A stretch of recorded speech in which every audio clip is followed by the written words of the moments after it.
Karena alam rohani kita, saya ulang lagi, alam rohani kita itu tidak kebayang kalau kita hanya nyuwun sewu nikmati secara seksual, secara biologis. Makanya ada ulama ditanya, kenapa sholat itu lebih indah ketimbang nikmat al-wiqa misalnya, nikmatnya hubungan biologis. Jawabnya ulama itu gini, lucu, jawabannya sederhana.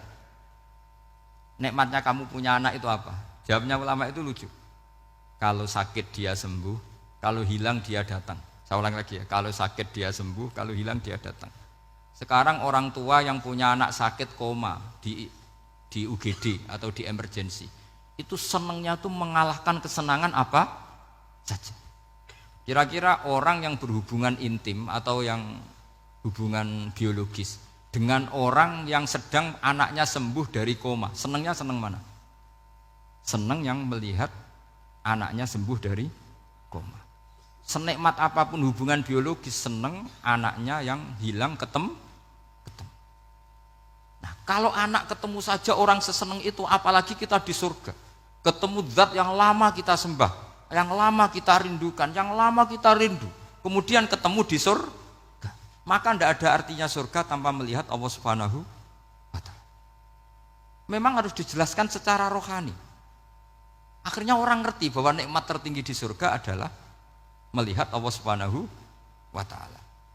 Karena kalau anak-anak muda mungkin protes, ya enggak, ya enak kumpul sama widadari gini-gini. Wah itu kan yang trauma bojone jelek gitu. Wah itu yang bojone jelek mesti kesusu masuk surga karena itu sudah jelek, cerewet, nggak mati-mati kan gitu. Terus dia ingin masuk surga mesti niate welek, mesti pikiran pertama itu kumpul widadari. Tapi ada ulama yang bikin analogi tadi, misalnya istri kamu cantik, kemudian anak kamu sakit, koma. Hubungan dengan istri sama dengar berita anak kamu sembuh, seneng mana? Seneng anak sembuh. Sama anak yang hilang, seneng mana? Anak yang hilang ketemu. Maka terus ulama bisa menjelaskan itu. Kalau orang ketemu anaknya seseneng itu, apalagi ini ketemu Tuhannya yang bertahun-tahun disembah, kemudian tidak pernah melihat. Di surga itu nanti kita melihat Allah Subhanahu. Makanya Allah begitu bangganya mempromosikan surga. Surga itu apa?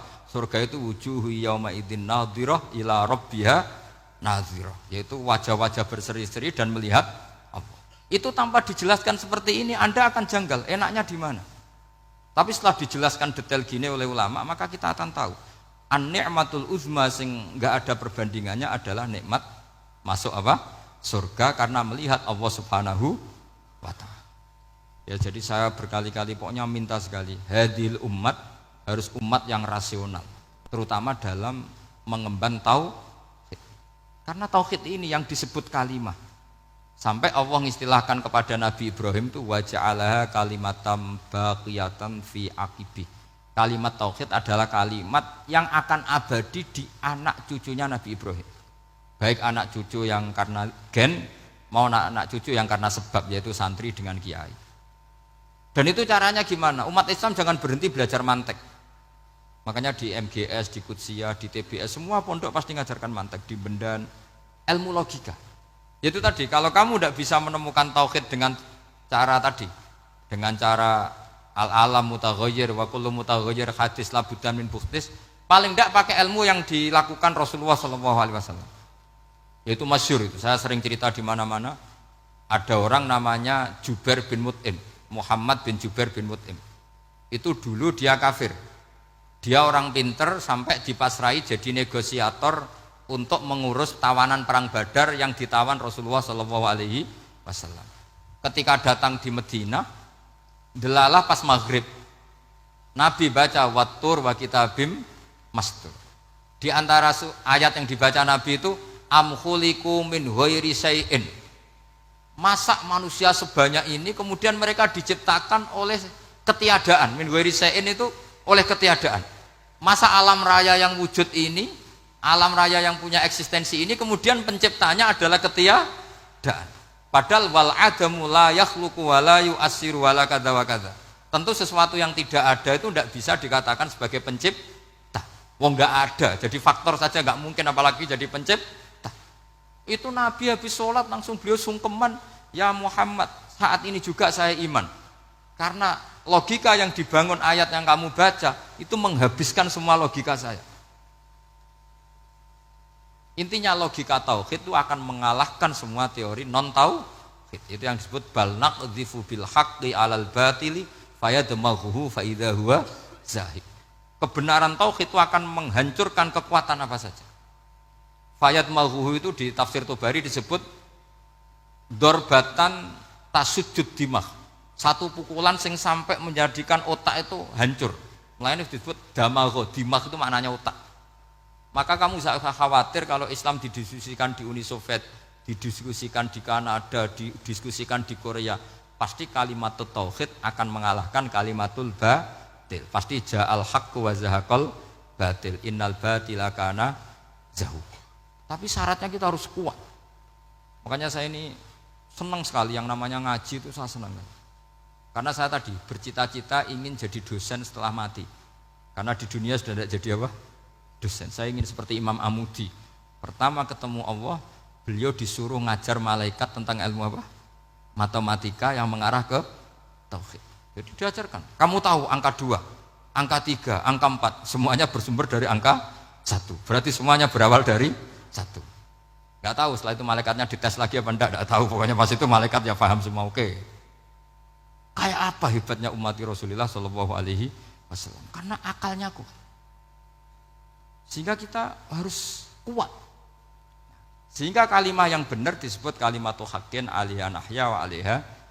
Nah, kalimat yang salah disebut kaburat kalimatan takhruju min afwahim. Kalimat menjadi kalimat karena diucapkan. Tapi tidak menunjuk hakikat. Kayak ini misalnya, ini tutup, ini putih. Terus saya katakan hitam. Berarti saya mengatakan ini hitam. Sebagai kata-kata karena diucapkan. Tapi tidak pernah menjadi hakikat. Karena hakikatnya ini putih. Itu hebatnya Quran. Makanya Quran kalau gue jelek orang kafir itu, gue jelek orang kafir itu sebut apa? Kaburas kalimatan takhruju min afwahim. Tapi untuk kalimat tauhid dikatakan apa? Yusabbitu walladzina amanu bil qaulits tsabit fil hayatid dunya wa fil akhirah. Sebagian disebutkan wa ja'alaha kalimatam baqiyah. Kenapa kalimat tauhid itu kalimat yang abadi? Karena Allah sebagai Tuhan di dunia juga sebagai Tuhan di akhirat dan selalu Tuhan pada masa yang tidak terbatas. Itu disebut wa ja'alaha kalimatam baqiyah. Kemudian umatnya Nabi mengganti kalimat yang gampang. Allah punya sifat baqo, punya sifat akhir. Maksudnya akhir itu la akhirullah. Terus semuanya. Yang paham ya alhamdulillah, yang enggak paham dikon ngapal wujud qidam baqo mukhalafatul hawadisi qiyamuhu bi nafsi wahdaniyat qudrat irada. Wes paham. Lah kok sing rada alim terus roh bedane iki sifat ma'ani iki maknawiyah. Cara Mu'tazilah ngene, cara Ahli Sunnah ngene. Wah itu sudah kejlimetan bocah. Sementing pokoke wujud hitam. Nah, kenapa pertama yang disebut wujud? Karena yang membedakan kita dengan paham ateisme itu ya sifat wujud. Yaitu mereka mengatakan alam raya ini dimulai dari ketiadaan. Wah itu akal mana saja itu nggak bisa nerima masa ketiadaan menciptakan sesuatu yang ada. Maka kata Ibnu Hajar al-Asqalani ketika mentafsirkan mensarai hadis, salasun mangkunna fihi wajata halawatal iman. 3 hal ini kalau kamu faham maka menemukan manisnya iman. Manis itu enak. Terus kata Ibnu Hajar al-Asqalani, masih ingat betul dalam sarahnya Fathul Bari, wa yusamma inda ahlil aql, misalnya al-iltizat al-aqli. Agama ini mengajarkan kenyamanan cara berpikir. Coba kalau sampean seorang doktor atau seorang profesor atau seorang pinter, kemudian kamu dipaksa mengimani bahwa alam ini diciptakan oleh ketiadaan, itu bisa tidur gak? Oh, tidak bisa tidur. Sampean misalnya orang pinter, dididik di kampus atau dididik di pondok, alam ini yang wujud, yang menciptakan itu sesuatu yang tidak wujud. Kamu bisa tidur gak kira-kira? Ini guru apa? Ini sarap ini. Mosok hadil maujudat khalaqahal adam, sesuatu yang wujud diciptakan ketiadaan. Tapi agama ini membawa sesuatu yang menyenangkan untuk akal, yaitu hadhil maujudat khalaqaha wajibul wujud. Maujudat yang wujud ini diciptakan super maujud, yaitu oleh bahasa pondok disebut wajibul wujud. Kan terus seneng, wajar dong kalau sesuatu yang ada diciptakan oleh yang ada. Nah tentu ada pencipta, terus ada super, disebut wajibul wujud. kan terus enak. Nah, itu kata Ibnu Hajar al-Asqalani disebut wajadah halawatal iman. Sehingga kita tidak usah khawatir. Makanya saya itu termasuk orang yang nggak khawatir. Apapun rusaknya dunia ini, kacaunya dunia ini akan kalah dengan kalimatut tauhid. Karena kalimat ini ketemu apa saja pasti menghancurkan. Yaitu disebut bal naqdhifu bil haqqi 'alal batil fayadmaghuhu fa idza huwa zahid. Kalimat hak ini akan menabrak apa saja. Dan yang ditabrak pasti hancur.